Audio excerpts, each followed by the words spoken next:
ব্যবসা বাণিজ্য অর্থনীতি বিষয়ক ৮টি সাপ্তাহিক আয়োজন বিজনেস টকে আপনাদের সবাইকে স্বাগত জানাচ্ছি আমি সৈয়দ আশিক রহমান। দর্শক, ছাত্র জনতার প্রবল আন্দোলনের মুখে গত ৫ আগস্ট পতন হয়েছে শেখ হাসিনা সরকারের। স্বৈরতান্ত্রিক সরকার ব্যবস্থার বিরুদ্ধে আন্দোলন করতে গিয়ে প্রাণ হারিয়েছেন বিপুল সংখ্যক ছাত্র, সাধারণ মানুষ, শিশু ও নারী। শাসনামলের ১৫ বছরে হাসিনা সরকার অতিমাত্রায় বৈদেশিক ও অভ্যন্তরীণ ঋণ নির্ভরতা এবং চরম অনিয়ম দুর্নীতির কারণে দেশের অর্থনীতির অধিকাংশ খাতই পড়েছে চরম ঝুঁকিতে। দীর্ঘদিন ধরেই বিনিয়োগের স্থবিরতা, অব্যাহত মূল্যস্ফীতি, মূলধনী যন্ত্রপাতি আমদানি হ্রাস, উৎপাদন ও রপ্তানিতে ক্রমাগত নিম্নমুখী প্রবণতা, রেমিটেন্সের প্রত্যাশিত প্রবৃদ্ধি না হওয়া সহ বহু নেতিবাচক প্রবণতা বিরাজ করছে দেশের অর্থনীতিতে। এর মধ্যে গত কিছুদিনে দেশের বিভিন্ন অঞ্চলে শিল্প কারখানায় আগুন দেওয়া হয়েছে, লুটপাট সহ নানানভাবে ক্ষতিগ্রস্ত করা হয়েছে। এতে একদিকে যেমন বিপুল সংখ্যক শ্রমিক কাজ হারানোর ঝুঁকিতে পড়েছেন, তেমনি ব্যাহত হচ্ছে উৎপাদন। শুধু তাই নয়, রপ্তানিমুখী এসব কারখানা ক্ষতিগ্রস্ত হয় একদিকে যেমন রপ্তানি আয় ব্যাহত হবে, তেমনি এসব কলকারখানায় উদ্যোক্তারাও পথে বসে উপক্রম হচ্ছে। পাশাপাশি বিদেশি বিনিয়োগ এবং রপ্তানির কার্যাদেশগুলোও অনিশ্চয়তায় পড়েছে বলে মনে করছেন খাত সংশ্লিষ্টদের অনেকে। ইতিমধ্যে তৈরি পোশাক খাতের অনেক রপ্তানি আদেশ বিদেশি ক্রেতারা বাংলাদেশ থেকে প্রত্যাহার করে নিয়ে গেছেন ভারত, নেপাল সহ বিভিন্ন দেশে। সংশ্লিষ্টদের অনেকেই বলছেন, বিশেষ উদ্যোগ নিয়ে দ্রুত ক্ষতিগ্রস্ত শিল্প কারখানা চালু করা না গেলে তার বড় অভিঘাত পড়বে দেশের সার্বিক অর্থনীতিতে। এদিকে শিল্প কারখানার সুরক্ষা ও উৎপাদনে স্থিতিশীলতা আনতে মূলধনী যন্ত্রপাতি ও কাঁচামাল আমদানি অবারিত করার পাশাপাশি শিল্পে বিদ্যুৎ জ্বালানি সরবরাহ নিশ্চিত করায় অন্তর্বর্তী সরকারকে গুরুত্ব দেওয়া প্রয়োজন বলে মনে করছেন অর্থনীতিবিদরা। এমন প্রেক্ষাপটে দর্শক, আজ আমাদের আলোচনার বিষয় শিল্প কারখানার সুরক্ষা, উৎপাদন বাড়াতে করণীয়। আর এই বিষয়ে আলোচনার জন্য আজ আমাদের সঙ্গে স্টুডিওতে আছেন এফবিসিসিআইয়ের সাবেক সভাপতি এ কে আজাদ, এফবিসিসিআইয়ের সাবেক আরেক সভাপতি মীর নাসির হোসেন এবং ঢাকা বিশ্ববিদ্যালয়ের অর্থনীতি বিভাগের অধ্যাপক ডক্টর মোহাম্মদ শাহাদাত হোসেন সিদ্দিকী। যাচ্ছি মূল আলোচনায়। অধ্যাপক শাহাদাত হোসেন সিদ্দিকী, দেশের অর্থনীতির গতি এবং কর্মসংস্থান ঠিক রাখতে শিল্পায়ন ও উৎপাদনমুখী শিল্প কারখানার সুরক্ষা ও বিকাশ কতখানি প্রয়োজন বলে আপনি মনে করেন? বর্তমান যে প্রেক্ষাপটে আসলে দ্রুত কি করা উচিত? যে আমি অর্থনীতির যদি আপনি ঐতিহাসিক প্রেক্ষাপট দিয়ে বিবেচনা করেন, ইন্ডিকেটর দিয়ে, তাহলে স্পষ্টই বলতে পারেন যে আমরা স্বাধীনতার পরবর্তী সময় 1972 থেকে শুরু করে আপনি যদি ধারাবাহিকতা দেখেন যে জিডিপির ক্ষেত্রে কার অবদান কীরকম ছিল, সেই জায়গাটায় একটা ট্রেড অফ পাবেন। সেই ট্রেড অফটা হচ্ছে ইন্ডাস্ট্রি, শিল্প এবং কৃষির মধ্যে। অর্থাৎ যে অবদানটুকু কৃষির ছিল, সেই অবদানটুকু এখন এসে এই 53 বছর পরে এসে শিল্প করছে। অর্থাৎ শিল্পের অবদান জিডিপিতে 37%, যেটা আমাদের স্বাধীনতার পরবর্তী সময়ে যেটা 15% মতো ছিল, 14 থেকে 15%। এখন বোঝা যাচ্ছে যে শিল্পের অবদান, এবং এছাড়াও যদি অর্থনৈতিক প্রবৃদ্ধির কথা চিন্তা করেন, সেই প্রবৃদ্ধির ক্ষেত্রে আমরা যখন শিল্পের কথা বলি, কৃষির কথা বলবি, সেবার কথা বলি, এখন গ্রোথ 5.8%, 6%, এবং বর্তমান বাজেটে 7.5%। যাই বলেন না কেন, এই গ্রোথটা প্রকৃতপক্ষে কোত্থেকে আসে, সেই জায়গাটার দিকেও যদি তাকান, তাহলে দেখবেন আমাদের সেবার যে সেবার অবদান কিন্তু এরশাদ সরকারের পতন, অর্থাৎ 1990 সালের পর্যন্ত যদি চিন্তা করেন, তার পরবর্তীতে 50% অ্যারাউন্ড, আমি বলবো 48 to 52% এর মধ্যেই আছে। অর্থাৎ এর মধ্যে কোনো প্রবৃদ্ধি নাই। তাহলে প্রবৃদ্ধিটা আসতেছে যেখানে কৃষির প্রবৃদ্ধি হচ্ছে 3.5%। স্পষ্টতই প্রবৃদ্ধির উল্লেখযোগ্য অংশটুকু আসছে কিন্তু শিল্প থেকে। অতএব শিল্পের অবদান, জিডিপির শতাংশিক অবদানের কথা বলেন, প্রবৃদ্ধির কথা বলেন, খুব গুরুত্বপূর্ণ। বিজনেসম্যানরা বলছে তাদের ব্যবসা হচ্ছে না, কিন্তু রপ্তানি উন্নয়ন ব্যুরোর পরিসংখ্যান বলে দিচ্ছে বিশাল প্রবৃদ্ধি হচ্ছে। তার মানে আপনি যদি ব্যবসা ভালো করেন, তাহলে সরকার তো সেই জায়গা থেকে তার যে ইনসেন্টিভগুলো উইথড্র করবে। সেই ক্ষেত্রে ফরেন কারেন্সি রিজার্ভের কি হচ্ছে আর এটার অবদানটা কতটুকু, সেই অংশটুকু কিন্তু বিশদভাবে বিশ্লেষণ করা হয় না। বরং আমি বলবো এই ধরনের ওভার ইনফ্লেটেড ফিগার, বিশেষ করে রপ্তানির ক্ষেত্রে, সেটা কিন্তু আপনি যে পলিসিগুলা নিচ্ছেন, সেই পলিসিগুলা কিন্তু ইফেক্টিভ হবে না, এবং আমি মনে করি যে অকার্যকর পলিসি হিসাবে পরিগণিত। ধন্যবাদ আপনাকে। জনাব মীর নাসির হোসেন, সম্প্রতি বেশ কিছু শিল্প কারখানা ক্ষতিগ্রস্ত হয়েছে, এর কি ধরনের অভিজ্ঞতা আমাদের অর্থনীতিতে পড়তে পারে, বিশেষ করে রপ্তানিতে? আসলে 5 তারিখে যখন সরকার পতন হলো, সারা দেশে একটা উচ্ছৃঙ্খল পরিবেশ, ল অ্যান্ড অর্ডার ছিল না, এবং পথে ঘাটে দেখা গেলো ইন্ডাস্ট্রি হোক, ব্যবসা প্রতিষ্ঠান হোক, পলিটিক্যাল আইডেন্টিটি ছাড়া যে কোনো আইডেন্টিটির লোকে এটা ধ্বংস করা হলো। সেই সময় দেখা গেল যে ঠিক দুপুরের পরের থেকে বিকালের থেকে বিভিন্ন শিল্প প্রতিষ্ঠান, দোকানপাট, হোটেল, রেস্টুরেন্ট থেকে আরম্ভ করে সব ভাঙচুর শুরু হলো। মানে 3 দিন তো কোনো সরকারই ছিল না এবং পুলিশ বাহিনীও কিন্তু আপনি দীর্ঘ সময় ছিল না। তো তারপরে যেটা হলো সেটা সেদিন গেল, তারপরের দিন গেল। তারপরে আমরা যখন সিদ্ধান্ত নিলাম যে ইন্ডাস্ট্রিগুলি শুরু করব, ব্যবসা প্রতিষ্ঠানগুলি চালু করব, তখন শুরু করার পরে আমার নতুন একটা উপসর্গ, রাজনৈতিক ব্যানার নিয়ে কিছু লোক এসে তার হুমকি ধামকি, তাদের ব্যবসা দিতে হবে, আগে যাদের দিচ্ছি তাদের দেওয়া যাবে না, কারণ তারা আগের গভর্নমেন্টের লোক, তারা এতদিন খেয়েছে, আমরা কিছু পাইনি, এখন আমরা আসছি। এই থ্রেটের মুখে কিন্তু অনেক ইন্ডাস্ট্রি একটা বিপদগ্রস্ত অবস্থায় পড়েছে। সেই কারণ এমনিতে দেখছেন যে আমরা কিন্তু ইন্ডাস্ট্রিয়াল সেক্টরে বিশেষ করে দীর্ঘদিন অনেক সমস্যার মধ্যে ছিলাম। আমাদের গ্যাসের অ্যাভেলেবিলিটি ছিল না, দাম বাড়ানোর পর আমরা নিরবিচ্ছিন্ন গ্যাস পাইনি, বিদ্যুৎ পাইনি। তারপরে ডলারের যে সংকটটা হলো, মানে টাকা ব্যাপকভাবে একটা ক্রাইসিসের মধ্যে তো আমরা ছিলামই আমরা। তো তারপরে আবার ব্যাংকের ইন্টারেস্ট রেটটা আমরা একভাবে ক্যালকুলেট করে আমরা ব্যবসা শুরু করেছিলাম বা চালাচ্ছিলাম, এটা যখন ছেড়ে দেওয়া হলো একটা অনেক বেড়ে গেল। এই সমস্যার মধ্যে চলতে চলতে আবার এই সংকটগুলি সৃষ্টি হলো। এখন যে জিনিসটা দরকার হচ্ছিল সেটা হচ্ছে শিল্প বাণিজ্য প্রতিষ্ঠানগুলো পূর্ণাঙ্গ নিরাপত্তা দান করা। সরকারের প্রায়োরিটি হওয়া উচিত যে ইকোনমি যাতে আপনার চলতে পারে এবং আবার নতুন করে চলতে পারে সেই ব্যবস্থা করা, এবং বিদ্যমান যে সমস্যাগুলি আছে সেগুলি ক্রমান্বয়ে অ্যাড্রেস করা। আমরা 7 দিনের গভর্নমেন্টের কাছে সমস্ত কিছু আশা করতে পারি না, will have to give them time. কিন্তু যে জিনিসটা হচ্ছে আমরা অ্যাজ এ স্টেক হোল্ডার আমাদের কথা শুনতে হবে, যেটা আগের কোনো সময় শোনা হয়নি।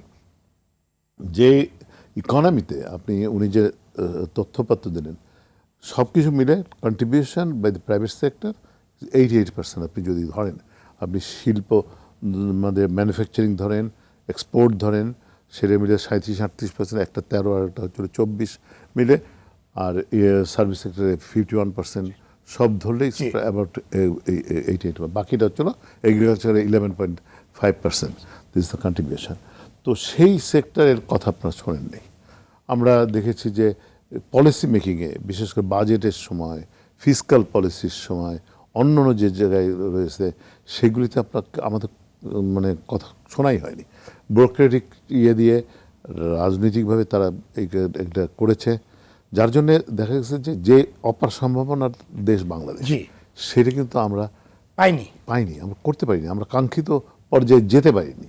যদি এনেবল এনভায়রনমেন্ট করা হতো, যদি পলিসি রাইট করা হতো, তাহলে কিন্তু আমরা অনেকে এগিয়ে যেতে পারতাম। আপনি কাস্টমস একটা জায়গা, সেখানে মনে হয় যে আমাদের বিভীষিকার জায়গা। ইম্পোর্টার এক্সপোর্টার বলেন, সে যে হয়রানি এবং যে ব্যাপকভাবে তা মানে আমাদের চাপ সৃষ্টি করে এক্সটর্শন করা, সেটার জন্য কিন্তু অনেক হতোদ্যম হয়েছে। এবং যেটা করতে হবে সেটা হচ্ছিল যে ব্রোকার্সদের চক্রের মধ্যে না থেকে প্রো বিজনেস, প্রো পিপল হতে হবে, আমাদের কথা শুনতে হবে। আমরা জানি যে হয় শু পিঞ্চেস নট আদার্স, কোন জায়গায় আমার কষ্ট হচ্ছে, কোন ব্যথা পাচ্ছে, সেই জিনিসটা শুনতে হবে আমি মনে করি। ধন্যবাদ আপনাকে জনাব একে আজাদ। যেসব শিল্প কারখানা ক্ষতিগ্রস্ত হয়েছে সেগুলো দ্রুত উৎপাদনে ফেরানো কতখানি সম্ভব বলে আপনি মনে করেন, এবং ক্ষতির মাত্রাটা আসলে কতখানি? কারণ কিছুক্ষণ আগেই যারা মীর নাসির হোসেন যেটা বলছিলেন যে আমরা কিন্তু আসলে দীর্ঘদিন ধরেই একটা মন্দার মধ্যে ছিলাম, আমাদের নিরবিচ্ছিন্ন বিদ্যুৎ দেওয়ার কথা বললেও সেজন্য কিন্তু মূল্য বৃদ্ধি করা হয়েছিল, কিন্তু সেটা আসলে পাইনি। এই যে এখনকার যে সংকটগুলো, অনেক ফ্যাক্টরি পুড়ে গেছে কিংবা ক্ষতিগ্রস্ত হয়েছে, এগুলোকে আপনি কিভাবে দেখেন? ধন্যবাদ আপনাকে। দেখুন, অনেকগুলো সমস্যা। এখন প্রথম কথা হলো যে অনেকগুলো ফ্যাক্টরি পুড়ে গেছে, তার নতুন করে আবার মেশিনারি আমদানি করতে হবে, নতুন করে বিল্ডিং করতে হবে। এটা সময় সাপেক্ষ ব্যাপার। এখানে অনেক কর্মচারীরা আছে, বসে থাকবে, তাদের বেতন দিতে হবে। এইগুলোকে আমি মনে করি দ্রুত সরকারের একটা বিশেষ ব্যবস্থাপনায় যেসব একটি ক্ষতিগ্রস্ত হয়েছে তাদেরকে স্বল্প সুদে লোন দিয়ে আবার কারখানা পুনঃস্থাপন করার জন্য সরকারকে দায়িত্ব নিতে হবে। প্রথমে সরকারকে চাইতে হবে কতগুলো ফ্যাক্টরি পুড়েছে, জি। কতগুলো ফ্যাক্টরি ভাঙচুর হয়েছে, তার আর্থিক অবস্থা কি, সঙ্গতি কি। না হলে কিন্তু বহু ফ্যাক্টরি কিন্তু আনএমপ্লয়মেন্ট হয়ে যাবে, আর এই লোকগুলো একেবারে বসে যাবে আর দাঁড়াতে পারবে না। এতে অর্থনীতি, ডোমেস্টিক ইন্ডাস্ট্রি অনেক ক্ষতিগ্রস্ত হয়েছে এবং রপ্তানিমুখী অনেক শিল্প ক্ষতিগ্রস্ত হয়েছে, পুড়িয়ে দেওয়া হয়েছে। এই কালচার যাতে ভবিষ্যতে না আসে সেটা চিরতরে বন্ধ করতে হবে। এই যে দল ক্ষমতায় গেছে আবার আর এক দল এসে এরপর আবার পোড়াবে, যে ধ্বংসলীলা লীলা চলেছে এটা কিন্তু 71-এ দেখা গেছে কিছু জায়গায়, 71-এর পর আর দেখা যায়নি। এইরকম আমরা কিন্তু ব্যবসায়ীরা আতঙ্কিত, আমরা যারা বড় বিনিয়োগকারী, যারা মাঝারি বা ক্ষুদ্র বিনিয়োগকারী সবাই কিন্তু আতঙ্কিত যে ভবিষ্যতে এই ধরনের যাতে পুনরাবৃত্তি না হয়। যেভাবে প্রাণহানি হয়েছে এবং আইন শৃঙ্খলা বাহিনীর লোক মারা গেছে, এখানে শিশু মারা গেছে, হেলিকপ্টার দিয়ে মানুষকে মারা হয়েছে, এই কালচার কখনো ছিল না। ক্ষমতায় টিকে থাকার জন্যে এক হেলিকপ্টার দিয়ে যদি আমার দেশের জনগণকে গুলি চালানো হয় সেটা কিন্তু কোনোদিনও এটা কারো কাছে কাম্য না। এটা যাতে চিরতরে বন্ধ হয় সেই ব্যাপারে আমাদের কাছে, সরকারের কাছে একটা আবেদন থাকবে যে তারা নতুন নির্বাচন দেওয়ার আগে এই জিনিসগুলো অন্তত নিশ্চিত করবে। যদিও আজকে প্রধান উপদেষ্টা বলেছেন বিদেশিদের কাছে যে সমস্ত সংস্কার করার পরেই উনি নির্বাচন দেবেন, ইটস এ গুড সাইন, এটা আমি মনে করি ভালো। দ্বিতীয়ত কথা হলো যে দেখেন আপনি যেটা বলেছেন প্রশ্নতে, আমরা কিন্তু এমনি মন্দার মধ্যে ছিলাম, আমাদের রপ্তানি গ্রোথ ওয়াজ নেগেটিভ, আমাদের ডোমেস্টিক ব্যাংকের ইন্টারেস্ট বেড়ে দেওয়াতে ইনফ্লেশন ওয়াজ ভেরি হাই। ব্যাংকের ইন্টারেস্ট কমানোর পরেও কিন্তু, বাড়ানোর পরেও কিন্তু কমে নেই। কেন কমে নেই? দেখলাম বাংলাদেশ ব্যাংক 41,000 কোটি টাকা সরকারকে দিয়েছে, যাটা কোনো অ্যানাউন্সমেন্ট করে নাই বা কোনো রেকর্ড রাখে নাই। তো এই যে এবং বাংলাদেশ ব্যাংক যেভাবে যে লোন চেয়েছে রাজনৈতিক প্রভাবে লোন সেই ফ্যাক্টরিকে দিয়ে দিয়েছে, 30,000 36,000 কোটি 80,000 কোটি টাকা লোন নিয়েছে একটা প্রতিষ্ঠান, সেই 80,000 কোটি টাকা কেমনে দিবে? যাদের ইন্ডাস্ট্রি ক্ষতিগ্রস্ত হয়েছে অথবা আগুনে পুড়ে গেছে তাদের কিন্তু অনেকেরই আপনার ব্যাংকে লোন রয়েছে এবং হয়তোবা আপনার শিডিউল না করতে পারলে তারা ঋণ খেলাপি হয়ে যাবে। এই মুহূর্তে সরকারের কাছে আসলে কি আবেদন রাখা যায় যে কি করতে পারে সরকার এখানে, যাতে তারা যেন একটা, কারণ একবারে বসে গেলে একবার ঋণ খেলাপি হয়ে যদি একবারে হয়ে যায় তাহলে তো মানে সবকিছু বন্ধ হয়ে গেল। দুটো জিনিস, একটা হলো প্রত্যেকটা ফ্যাক্টরি ইন্স্যুরেন্স ম্যান্ডেটরি, ইন্স্যুরেন্স কোম্পানিগুলো দ্রুত যাতে ইন্স্যুরেন্সটা সেটেল করে এই ব্যাপারে সরকার মনিটর করে। আর যখন দেখা যায় যে ইন্স্যুরেন্স অনেক সময় অনেক টাকা 100% কভারেজ করে না বা 100% সে পায় না, বাকিগুলো সরকারের রেসপেক্টিভ ব্যাংক যাতে সাপোর্ট দেয়, সরকার যেন একটা মনিটরিং সেল করে বা সেই মনিটরিং সেলের মাধ্যমে এই ফ্যাক্টরিগুলো যাতে ঘুরে দাঁড়াতে পারে এবং এই কর্মচারীরা যাতে চাকরি না হারায়, তারাও তাদের সংসার চলতে পারে। এই দুটো জিনিস আমি মনে করি সরকারের করা উচিত। এবং ক্ষতির পরিমাণ একেবারে কম না, যথেষ্ট ফ্যাক্টরি আগুন দিয়ে পুড়িয়ে দেওয়া হয়েছে, অনেক ছোটো ছোটো দোকানকে লুট করা হয়েছে এবং এখনও লুট চলছে। আমি শুনছি এক গ্রুপ লুট করে চলে যায়, আবার আর এক গ্রুপ আসে। আজকেও মাননীয় অর্থমন্ত্রী, বাণিজ্যমন্ত্রী বলেছেন যে এক গ্রুপ চাঁদা নিয়ে চলে যায়, আবার আর এক গ্রুপ আসে, উপদেষ্টা বলেছেন। তো এই যে এই সমস্যাগুলো আমি মনে করি এখনও সেনাবাহিনী আছে বলেই এখনও আমরা টিকে আছি। সেনাবাহিনী যদি আরও একটু সক্রিয় হয় তাহলে আমাদের জন্য সুবিধা হবে এবং যত দ্রুত সম্ভব পুলিশ বাহিনীকে রিস্ট্রাকচার করা। জি, ধন্যবাদ আপনাকে অধ্যাপক ডক্টর মোহাম্মদ সাদাত সিদ্দিকী। যেসব উদ্যোক্তার শিল্প কারখানা ক্ষতিগ্রস্ত হয়েছে তাদের অনেকেই ব্যাংক থেকে ঋণ নিয়ে এসব শিল্প কারখানা গড়ে তুলেছেন এবং তাদের কিন্তু একটা নির্দিষ্ট শিডিউল আছে যে এত দিনের মধ্যে, কিংবা অনেকের হয়তো দেখা গেছে যে আর 2টাই বাকি আছে, ওটা দিলেই উনি মুক্তি পেতেন, অথবা ওইটা না দিতে পারলে কিন্তু উনি ঋণ খেলাপির খাতায় চলে যাবেন, হয়তোবা উনি ভালো ব্যবসায়ী ছিলেন। তো কেউ আবার উৎপাদনে মাত্র আসা শুরু করেছে, ঋণটাও ঠিক মতো পরিশোধ করতে পারে, তাদের কি হবে? প্রথমত হচ্ছে যে বাংলাদেশের, আমি এর আগেও বলেছি যে পরিসংখ্যানগত জায়গাটা দুর্বল থাকে। অতএব একটা স্টেট এই ধরনের একটা বিপ্লব, নতুন আমি বলবো বিপ্লবের মাধ্যমেই যে সরকার প্রতিষ্ঠিত হয়েছে, এখন আমরা পূর্ববর্তী সরকারকে যেভাবে ব্লেম দিই সেই ব্লেমটা কিন্তু এখনও আসবে যদি তারা এই ধরনের পরিসংখ্যানটা সত্যিকার অর্থে না করেন।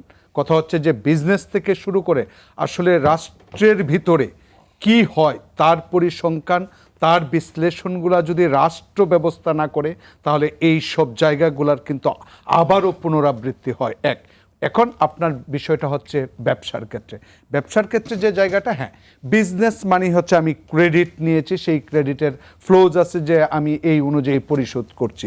এখন তার ক্ষেত্রে যেটা আজাদ ভাই স্পষ্টই বললেন যে দুটো বিষয়ের কথা, একই সাথে বিবেচনা করতে হবে যে এই ক্ষতিটা স্টেটে যে ক্ষতিটা হচ্ছে অথবা যে ব্যবসায়ী ক্ষতিগ্রস্ত হয়েছে উনি তার নিজের কারণে নয়, অন্য একটা থার্ড পার্টি অথবা যে কোনো কারণেই রাষ্ট্রের এই প্রেক্ষাপটে এখন রাষ্ট্রকে সেই বিবেচনায় আসলে কার কোন ধরনের সাহায্যটুকু দরকার সেগুলা বিবেচনায় নিতে হবে। কারণ একজনের হয়তো এইটাকে আবার প্রোডাকশানে আনার জন্য ক্রেডিট ফ্যাসিলিটি দরকার, অতএব সেই ক্রেডিট ফ্যাসিলিটি যাদের যাদের জন্য প্রযোজ্য হবে সেই কনসেশনাল ক্রেডিট ফ্যাসিলিটি কিভাবে করা যায়, মানে রাষ্ট্র যদি দেয় সেটা কি রিফাইন্যান্সের মাধ্যমে দিবে, অতএব যদি দিতে হয় তাহলে কিভাবে করবে। আরেকটা জায়গা হচ্ছে যেটা বললেন যে আমাদের দেশে এই ধরনের ঘটনা যদি ঘটে, এমনি আনএমপ্লয়মেন্টের যন্ত্রণা, মানে হচ্ছে এই যে বেকারদের একটা খুব কিন্তু শিক্ষিত বেকার তৈরি করছি, রাস্তাঘাটে ইউনিভার্সিটি তৈরি করছি, ঠিক আছে, কোয়ালিটি মেজর করছি না, পাস করছে স্কিলস নাই, তাহলে তাদেরকে চাকরিটা কোথায় দিবে। এবং এইভাবে আমি বলবো যে ব্যাংকের সংখ্যাও যেভাবে তৈরি করেছে বাংলাদেশে, ইন্স্যুরেন্সের সংখ্যাও সরকার একইভাবে প্রতিদিন ইন্স্যুরেন্স খুলেছে।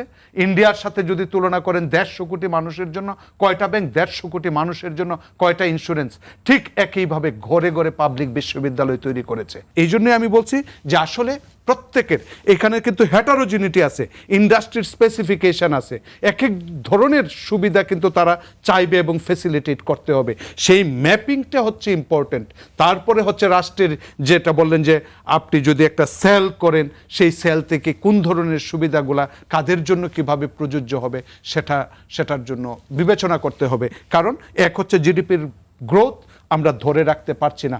গত 2টা বাজেটের কোভিড পরবর্তী যদি বলেন, আমরা রেজিলিয়েন্ট শব্দটা খুব বলি যে বাংলাদেশ ইকোনমি রেজিলিয়েন্ট, কিন্তু বিষয়টা হচ্ছে 2000-এর পর 2000 কোভিড-19-এর পরে এখন পর্যন্ত কিন্তু 8.5% প্রবৃদ্ধিতে পৌঁছতে পারছি না, বরং যতটুকু উপরে উঠছিলাম এই বিগত 2 বছরে কিন্তু আমরা আরও নিচের দিকে যাচ্ছি। এটা কোনো কালচার হতে পারে না, একটা ইন্ডাস্ট্রি টিকে থাকবে সেটার আপনি ওনারশিপ ট্রান্সফর্ম হইতে পারে বিভিন্নভাবে সেই জায়গাগুলোর দিকে, কিন্তু পুড়িয়ে দেওয়া সমাধান নাই। সেটা যেরকম আনএমপ্লয়মেন্টকে বাড়িয়ে দেয় একইভাবে জিডিপির প্রবৃদ্ধিকেও একটা হুমকির মধ্যে ফেলে দেয়। ধন্যবাদ আপনাকে জনাব মিনাস হোসেন। গণরসি বিদায় নেওয়া গত সরকার ডলার সাশ্রয় করতে গিয়ে আমদানি নিয়ন্ত্রণ করেছে, এতে কাঁচামাল এবং মূলধনী যন্ত্রপাতি আমদানি কমে যাওয়ায় শিল্পের উৎপাদনও কমে গেছে। আমরা হিসাব করে দেখেছি যে মাইনাসে রয়েছে আমাদের মূলধনী যন্ত্রপাতির কথা আমরা বলি। বিবিএসের তথ্য বলছে শিল্পের উৎপাদন প্রবৃদ্ধি 6.66% নেমে এসেছে কিংবা কমে গেছে। এই ব্যাপারে আপনার বিশ্লেষণ শুনতে চাই। ধন্যবাদ আপনাকে। আমি একটু আগের প্রসঙ্গটা তুলি, সেটা হচ্ছিল যে ব্যাংকের মানে যারা ডিফল্ট হয়ে যাচ্ছে বা এই জায়গাটা কী করণীয় আছে। একটা তো আজাদ সাহেব বলেছেন যে সাশ্রয়ী সুদে একটা প্যাকেজ ডিল করে দেওয়া। 2 নম্বর হচ্ছিল যে ইনফ্লেশন অ্যাড্রেস করা হচ্ছিল এখন গভর্নমেন্টের বড় চ্যালেঞ্জ। সেই চ্যালেঞ্জ মোকাবেলা করার জন্যে দেয়ার আর মেনি টুলস। উনি ইকোনমিক্সের প্রফেসর, উনি জানেন। কিন্তু যদি শুধু মনে করা হয় যে ইন্টারেস্ট রেট টুল দিয়েই এটা কার্ভ করতে হবে, দ্যাট ইজ রং কনসেপ্ট বলে আমি মনে করি। কারণ হচ্ছিল দেয়ার আদার টুলস যেটা ব্যবহার করা যেতে পারে। আপনাকে সামষ্টিক অর্থনীতির অনেক জায়গাগুলি আপনাকে অ্যাড্রেস করতে হবে।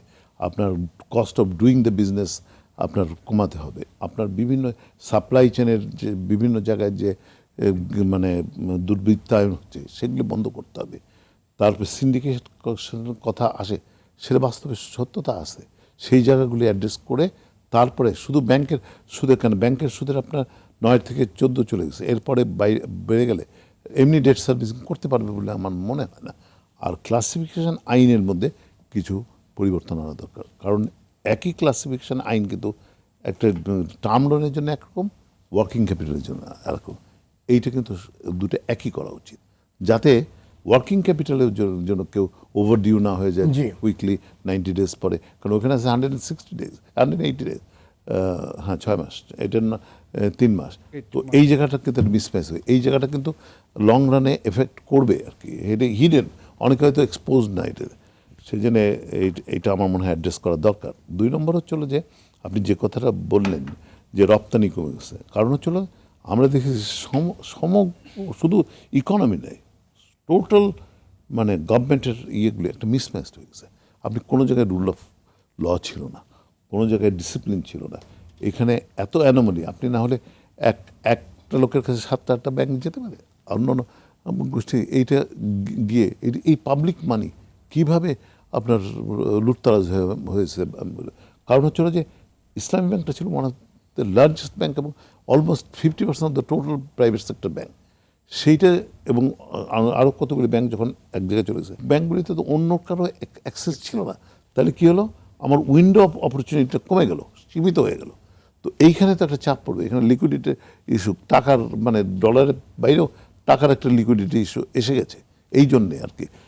তারপরে হচ্ছিল যে আপনি যে জিনিসটা হচ্ছে এইভাবে ডলারের সংকটে মানে আমরা হঠাৎ করে রাতারাতি রিজার্ভ কোথা থেকে নেমে চলে গেল, এটার কারণগুলি বিশ্লেষণ করে বের করতে হবে।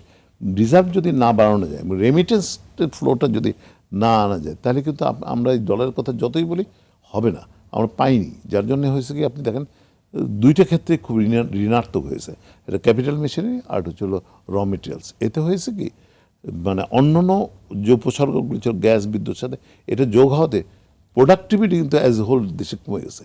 প্রোডাক্টিভিটি কমে যাওয়া হচ্ছিল, জাতীয় সম্পদ কমে যাওয়া। এইবার আন্দোলনে খুব ভালো করে খেয়াল করে দেখবেন 2টা শ্রেণী কিন্তু ছাত্রদের মধ্যে এবং বাইরে খুবই অ্যাক্টিভ ছিল। একটা হলো মেয়েরা, ছাত্রীরা এবং মায়েরাও। আচ্ছা, আর একটা হচ্ছিল যে এই হতদরিদ্র হয়ে যাওয়া লোকগুলি, কারণ তারা দেখেছে তারা দ্রব্যমূল্যের কষাঘাতে পিষ্ট হয়ে গেছে। এরা কিন্তু এই আন্দোলনটা শুধু ওটার না, এটা হচ্ছিল যে সামগ্রিক একটা ক্ষোভের, একটা বঞ্চনার, একটা অনিয়মের বিরুদ্ধে কিন্তু মানুষ, যার জন্য এত বড় একটা রেভলিউশন হয়েছে যেটা পৃথিবীর ইতিহাসে হয়নি আমার ধারণা, কেন সত্যই যে হয়নি, মানে সবাই সেটা বলছে এখন পর্যন্ত দেখা যায়নি। আজকে এটাকে খোলে না চলে একটা বাংলা বলে না, পুরোটা হোল ইকোনমি, শুধু কনস্টিটিউশনাল ইনস্টিটিউশনগুলি নয়, এর পাশাপাশি মানে ব্যবসা বাণিজ্য অর্থনীতিতে সংপৃক্ত যাবে। বাংলাদেশ ব্যাংকে ইন্ডিপেন্ডেন্ট করতে হবে। এইটা এই দ্বৈত শাসন যেখানে রয়ে গেছে, আপনার একদিকে হচ্ছে হলো যে অর্থ মন্ত্রণালয়, আরেকদিকে হচ্ছে হলো যে আপনার সেন্ট্রাল ব্যাংক। সরকারের যে ব্যয়গুলি অপ্রয়োজনীয় ব্যয় সেগুলি কমিয়ে আনতে হবে, যাতে বাজেটের যে 5% উপরে ডেফিসিট রয়েছে সেটা কতখানি কমিয়ে আনা যায়। কমলে যে এই যে আপনার অর্থায়নের বাজেটের বড় চ্যালেঞ্জ সেটা মোকাবেলা করা সম্ভব হবে বলে আমি মনে করি। সেই জন্য বাজেটটা কিন্তু আমি মনে করি যে থরলি একটা supplementary budget within very short টাইমে এই গভর্নমেন্টকে করতে হবে, যদি আপনার ম্যাক্রো ইকোনমিক ফান্ডামেন্টালসগুলিকে আপনি উন্নত করতে চান। কারণ এইগুলো সব কিন্তু ঋণাত্মক হয়েছে, যে কটা আপনি ধরেন, ইনফ্লেশন ধরেন, যা ধরেন, যে কটা আপনি ধরেন। ধন্যবাদ জনাব কে আজাদ। তথ্য বলছে রপ্তানিমুখী অনেক শিল্পের কার্যাদেশ রিলোকেট হয়ে ভারত, নেপাল, শ্রীলঙ্কা কিংবা অন্য কোনো দেশে চলে যাচ্ছে। এটা আসলে কতখানি সংকট এবং মানে অতি দ্রুত কি করা প্রয়োজন বলে আপনি মনে করেন? আমরা শুনবো একটি বিরতির পর। দর্শক, বিজনেস টকে নিচ্ছে ছোট্ট একটি বিরতি, ফিরছে অল্প সময়ের মধ্যে, সাথে থাকুন।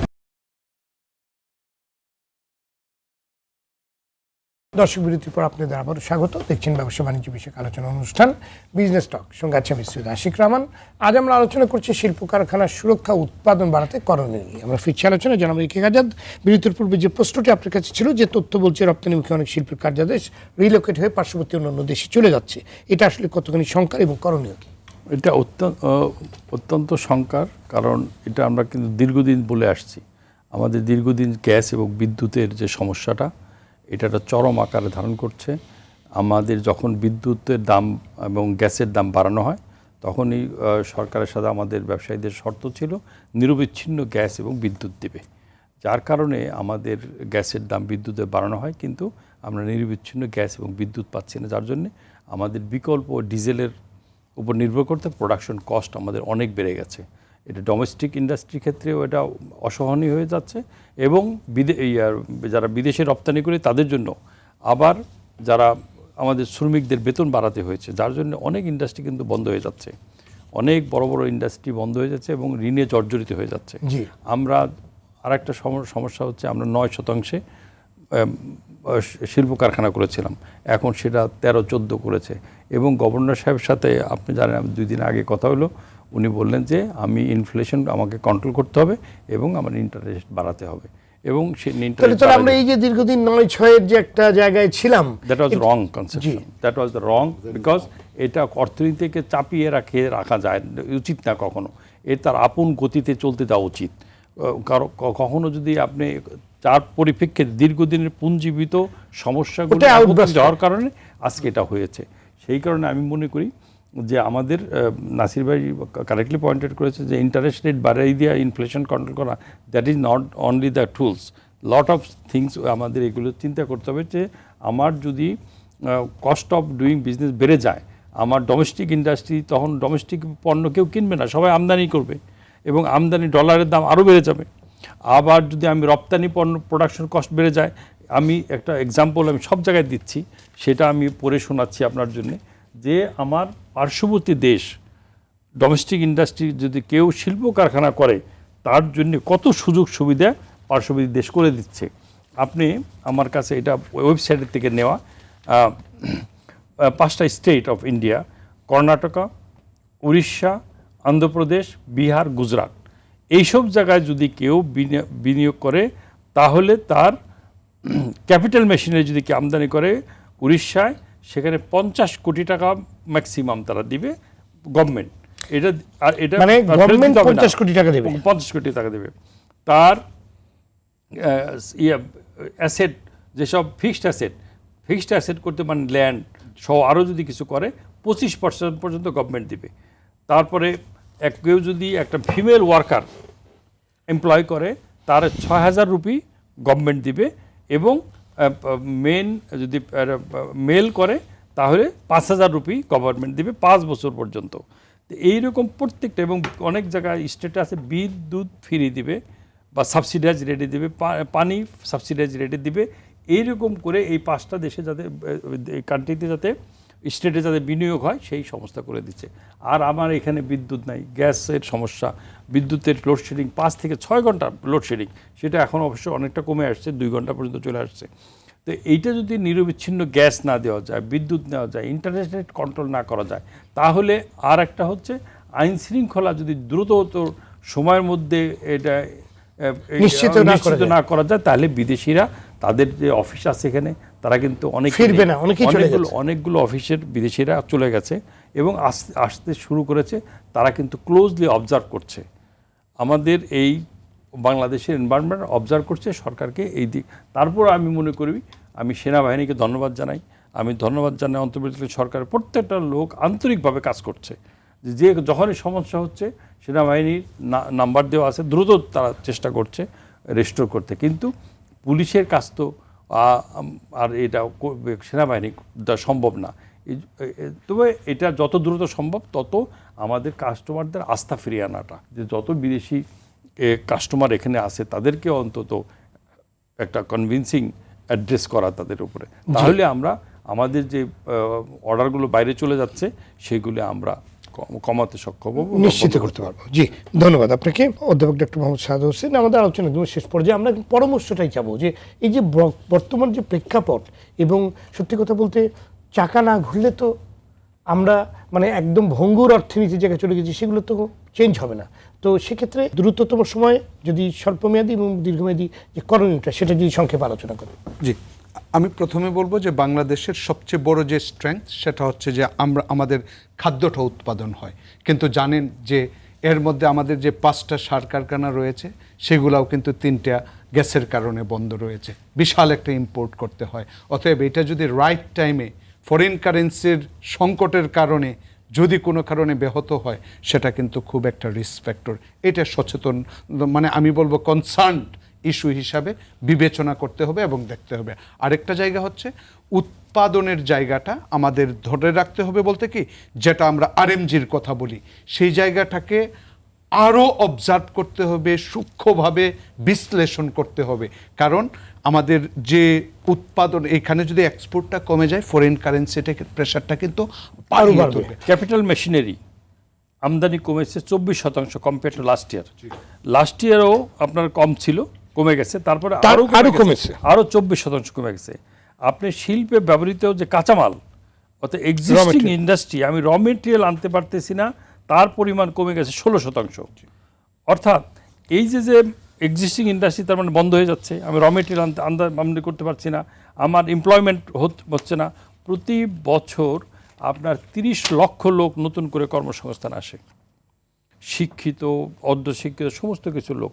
এই লোকগুলো 1,29,00,000 লোক যাদের কোনো কাজ নাই, তারা ইউনিভার্সিটিতে যাচ্ছে না, কলেজ পড়াশোনার মধ্যে নাই এবং কোনো কাজের সাথে সম্পৃক্ত না। এই লোকগুলি কিন্তু একদম বেকার। পাশাপাশি এই যে শিল্প রানিং ইন্ডাস্ট্রি বন্ধ হয়ে যাচ্ছে, এইগুলো কিন্তু একটা দ্রুত গতিতে অ্যাটেনশন দিতে হবে।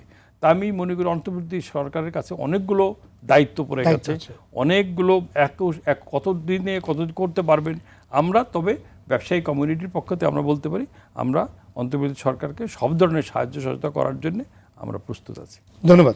মির নাসির হোসেন, সমাধানের কথা যদি বলি, ছোট্ট করে যদি বলেন, আপনি সমাধানের কথা শুনে আমরা আজকে আলোচনা শেষ করি। যে জিনিসটা হচ্ছিল ল অ্যান্ড অর্ডারের কথা বারবার আসছে, এখন পুলিশ কিন্তু ডিমোরালাইজ, কারণ তারা কাজ করেছে এবং যে ঘটনাগুলি হয়েছে এটা অনেক সময় হৃদয় বিদারক, কিন্তু পরিস্থিতির কারণে এটা হয়েছে।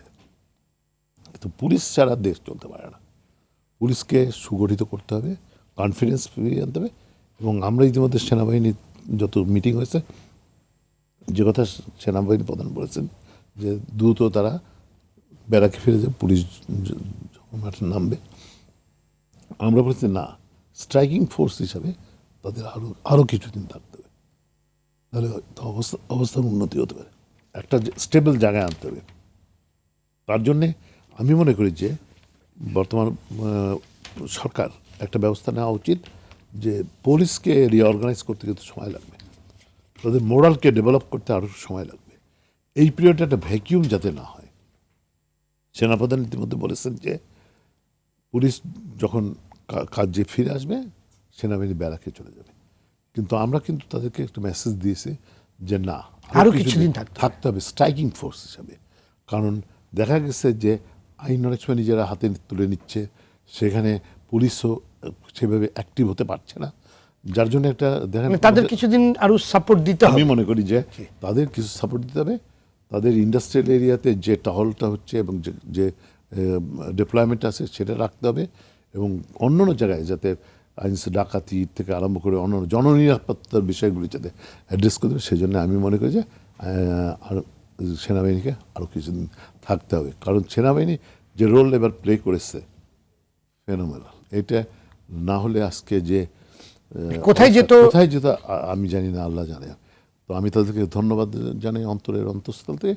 আর বর্তমান যে ইন্টেরিয়াম গভর্নমেন্ট, এই গভর্নমেন্টটাতে আমাদের আশা কিন্তু আকাশচুম্বী। সেই আশা আমি মনে করি যে কম্পিটেন্ট পিপল আর দেয়ার, যদিও অনেক কথা বলছে যে এই ধরনের লোক নিয়ে করা হয়েছে, আমি ওইতে কারণ ছিল যে যারা নিয়ে এসেছে তারাই কিন্তু স্বক্ষেত্রে এক দিকপালের মতো। জি, তো তাদের কাছ থেকে আমরা আশা করতে পারি সরকারের প্রতি তাদের কাছে আস্থায় থাকতে হবে। এবং প্রফেসর ইউনূসের পরে তো মানুষ, সারা দেশের মানুষ নয়, সারা বিশ্বের মানুষ যারা বাংলাদেশকে একটা ভালো অবস্থায় দেখতে চায়, তাদের আস্থা রয়েছে। আমি মনে করি যে সে আস্থা তারা পূরণ করতে হবে এবং আমাদের স্বক্ষেত্র থেকে তাদেরকে সহযোগিতা করতে হবে, যাতে এই সরকার যে অভিষ্ট লক্ষ্য নিয়ে আজকে প্রতিষ্ঠিত হয়েছে সেটার জন্য ফুলফিল। ধন্যবাদ আপনাদের সবাইকে আজকে আলোচনায় যুক্ত করার জন্য। দর্শক, দেশের অর্থনীতিকে গতিশীল রাখার পাশাপাশি কর্মসংস্থান সৃষ্টিতে শিল্পায়ন অতি গুরুত্বপূর্ণ। দীর্ঘদিন ধরেই শিল্পখাত নানামুখী সংকটের মধ্যে দিয়ে যাচ্ছে, যার বহুমুখী অভিঘাত পড়ছে দেশের অর্থনীতিতে। সুতরাং দেশের অর্থনীতিকে ঠিক রাখতে দেশের শিল্পায়নের পরিবেশ তৈরি করতে হবে, শিল্প কারখানা এবং উদ্যোক্তাদের সুরক্ষা নিশ্চিত করতে হবে। সম্প্রতি কলকারখানা ক্ষতিগ্রস্ত হয় অনেক উদ্যোক্তার ঋণ খেলাপি হয়ে যাওয়ার ঝুঁকিতে পড়েছেন, অনেকে নিঃস্ব হয়ে পড়েছেন। অন্তর্বর্তী সরকারকে এসব উদ্যোক্তার পাশে দাঁড়াতে হবে, কলকারখানাগুলোকে আবারও উৎপাদনে ফেরানোর উপায় বের করতে হবে। দেশের বিনিয়োগ পরিবেশ নিয়ে দীর্ঘদিন ধরেই সমালোচনা হচ্ছে, সংকটগুলো চিহ্নিত, এখন এর সমাধান করতে হবে। আজকের আলোচকরা যেমনটি বলবার চেষ্টা করেছেন, দেশে যে অন্তর্বর্তী সরকার গঠিত হয়েছে তাতে অন্তত 3 জন খ্যাতিমান অর্থনীতিবিদ রয়েছেন, এটা উদ্যোক্তাদের আশাবাদী করেছে। আমরাও প্রত্যাশা করছি প্রতিবন্ধকতাগুলো দূর করে তারা দেশের অর্থনীতিকে গতিশীল এবং টেকসই করতে সফল হবেন। দর্শক আজ এ পর্যন্তই। সবাই ভালো থাকুন, সুস্থ থাকুন, সঙ্গে থাকার জন্য ধন্যবাদ।